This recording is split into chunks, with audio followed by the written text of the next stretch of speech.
দর্শক, আমি এই মুহূর্তে আপনাদের সামনে কথা বলতে এসেছি জাতীয় ঐক্য থেকে কি আসছে জাতীয় সরকার, এই প্রসঙ্গটি নিয়ে। আমরা জেনে গেছি ইতিমধ্যে যে প্রধান উপদেষ্টা মোহাম্মদ ইউনূস জাতীয় ঐক্যের আহ্বান করেছেন, জাতীয় ঐক্যের ডাক দিয়েছেন। তারই প্রেক্ষিতে তিনি মঙ্গলবার সন্ধেবেলা ছাত্র নেতা বলতে বৈষম্য বিরোধী ছাত্র আন্দোলনের নেতাদের সাথে বৈঠক করেছেন, নাগরিক কমিটির সাথে বৈঠক করেছেন এবং বুধবার বৈঠক করেছেন রাজনৈতিক দলগুলোর সাথে। বৃহস্পতিবার বৈঠক করবেন বা করতে যাচ্ছেন বা করছেন ধর্মীয় নেতাদের সাথে। এই জাতীয় ঐক্যের আহ্বান কেন? ঠেলায় পড়ে দেশ চালাতে যখন ব্যর্থ হচ্ছেন তখন জাতীয় ঐক্যের আহ্বান করছেন। আবার জাতীয় ঐক্য কাদের নিয়ে? জাতীয় ঐক্য সব স্বাধীনতা বিরোধী শক্তিকে নিয়ে। কেন স্বাধীনতা বিরোধী শক্তি? যারা 24-এর স্বাধীনতা বলে, 24-এর দেশ স্বাধীন হয়েছে যারা বলে, তারাই আসলে স্বাধীনতা বিরোধী। যারা 1971 সালের স্বাধীনতা মানে না, তারাই আসলে স্বাধীনতা বিরোধী। 71 সালের স্বাধীনতা কারা মানে না? 30 লক্ষ শহীদের রক্তে বলিদান কারা মানে না? যারা স্বাধীনতা বিরোধী, জামাতে ইসলাম। সেই জামাতে ইসলামের সাথে সবাই এখন এক সুরে সুর মেলাচ্ছে। জামাতে ইসলামের লেজটা কাটা।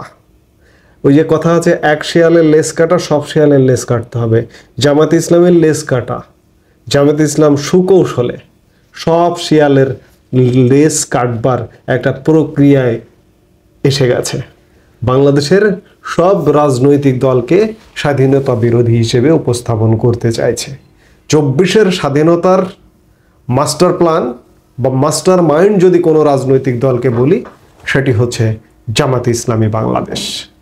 জাতীয় ঐক্যের ভিত্তিতে জাতীয় সরকার কেন হতে যাচ্ছে, আপনারা কয়েকটা যদি মন্তব্য শোনেন, সেখান থেকেই আলামত পেয়ে যাবেন। যেমন জামাতের আমির ডক্টর শফিকুর রহমান কি বলেছেন, আপনারা শুনুন। বৈঠক শেষে জামাতে ইসলামের আমির ডক্টর শফিকুর রহমান সাংবাদিকদের বলেন, অপপ্রচার মোকাবেলায় আমরা সরকারের সঙ্গে কাজ করব। আমরা কারো পাতা ফাঁদে পা দেব না, কারো কাছে মাথা নত করব না, আবার সীমা লঙ্ঘনও করব না।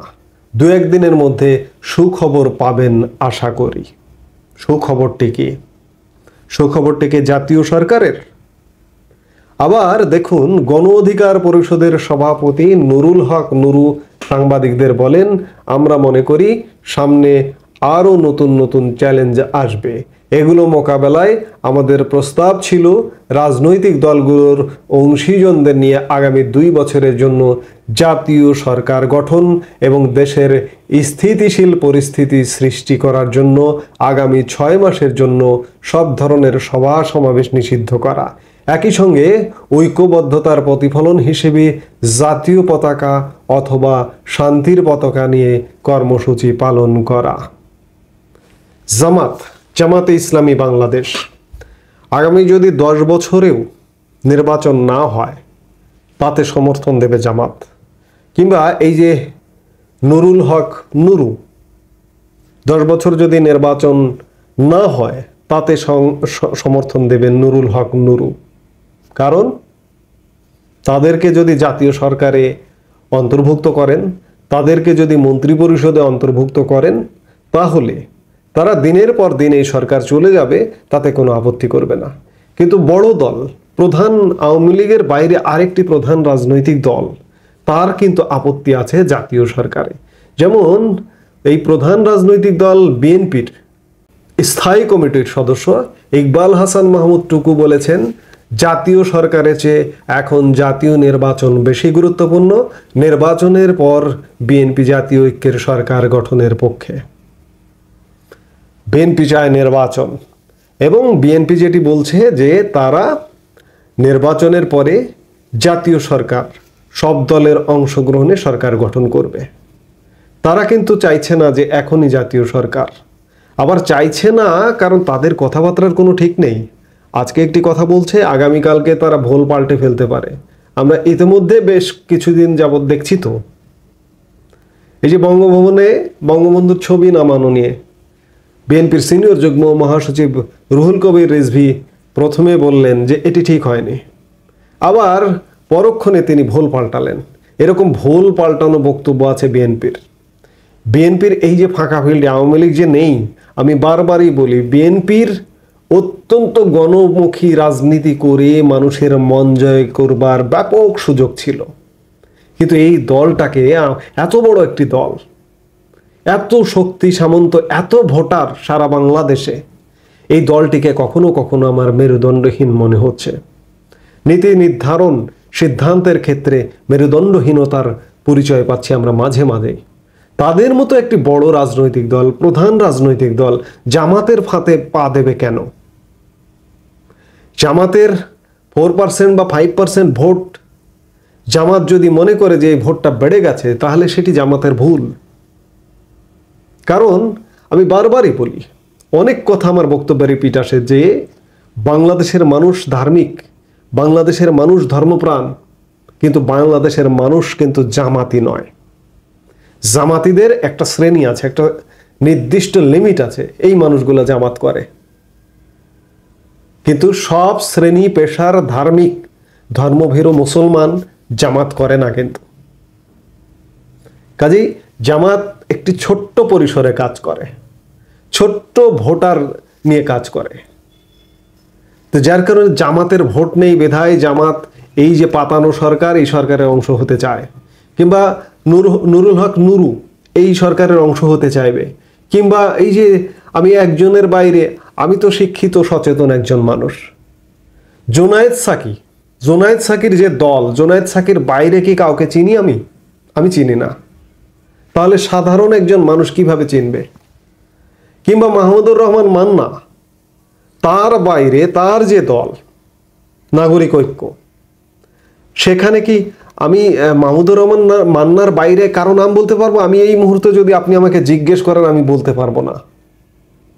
যাদের ভোট নেই, যাদের ভোটার নেই, যারা সংসদে নির্বাচিত হয়ে প্রতিনিধিত্ব করতে পারবে না, তারা একান্তভাবে চাইছে জাতীয় সরকার। জামাত একান্তভাবে চাইছে জাতীয় সরকার। জামাত কটা আসন পেতে পারে? হয়তো 20টা আসন, 30টা আসন পেয়ে জাতীয় সরকার, নির্বাচনের পরে জাতীয় সরকারে কয়টা মন্ত্রিত্ব পেতে পারে? কিন্তু এখন চাপ দিয়ে একটা ভালো ভালো মন্ত্রণালয় পেতে পারে।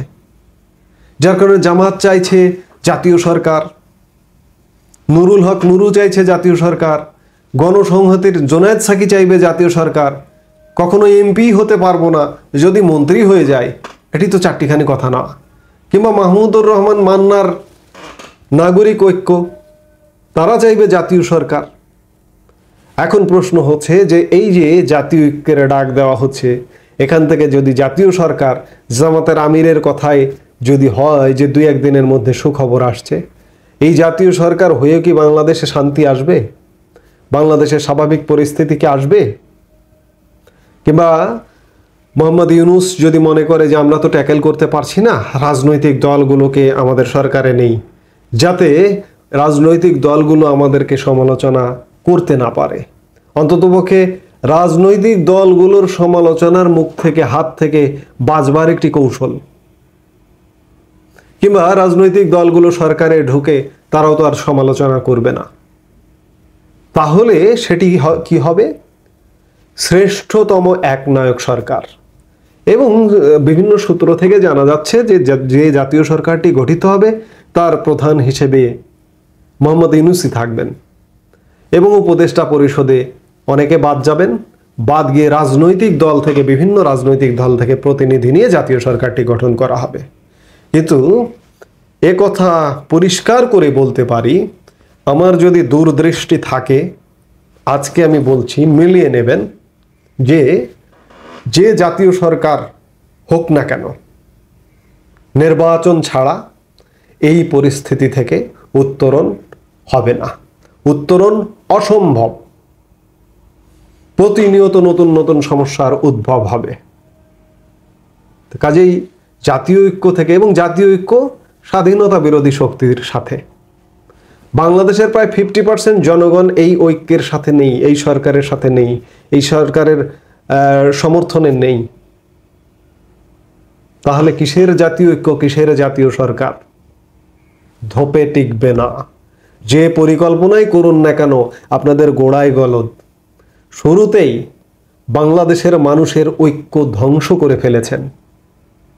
যে মানুষ ধ্বংস করে ফেলে তার দ্বারা গড়া এক প্রকার অসম্ভব। এটি খানিকটা কাঁচের মতো, কাঁচের গ্লাসের মতো।